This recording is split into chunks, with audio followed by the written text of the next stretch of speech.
Assalamualaikum warahmatullahi wabarakatuh, dan salam sejahtera. Okey, kali ini saya akan berkongsi kepada anda bagaimana anda boleh membina laman website dipanggil mini site dengan menggunakan Blogspot. Okey, jadi apa itu blog? Blogspot ni adalah dulu dipanggil Blogspot. Sekarang ni dipanggil blogger.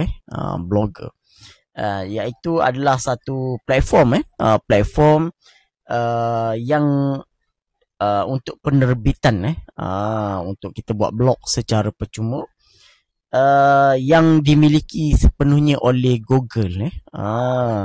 Dan dia juga kita boleh membina laman web ringkas, dan kita nak berkongsi penulisan, gambar, video dan sebagainya, tanpa kita perlu mengetahui mengenai coding lah. Jadi kelebihan Blogspot ni 100% percuma.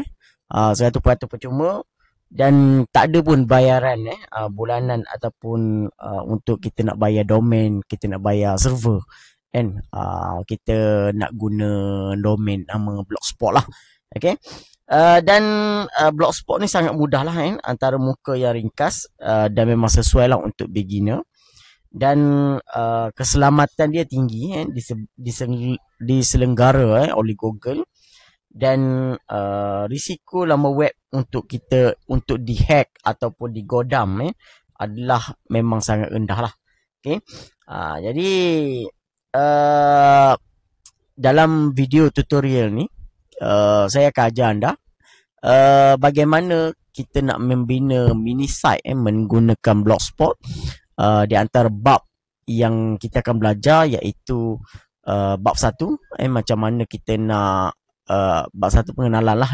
Ni video ni adalah pengenalan Blogspot. Okey, bab yang kedua, kita cara macam mana kita nak daftar Blogspot ni.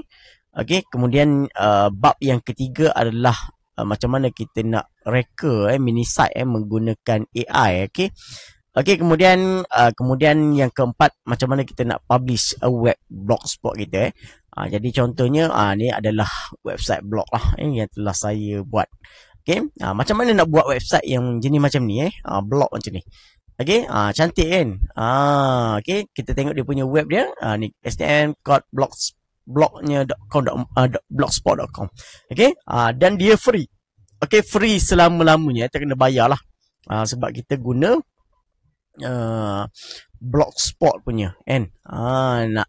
Okey, jadi video panduan ni kita akan belajar macam mana kita nak design web kita menggunakan AI dalam masa 10 minit, 15 minit.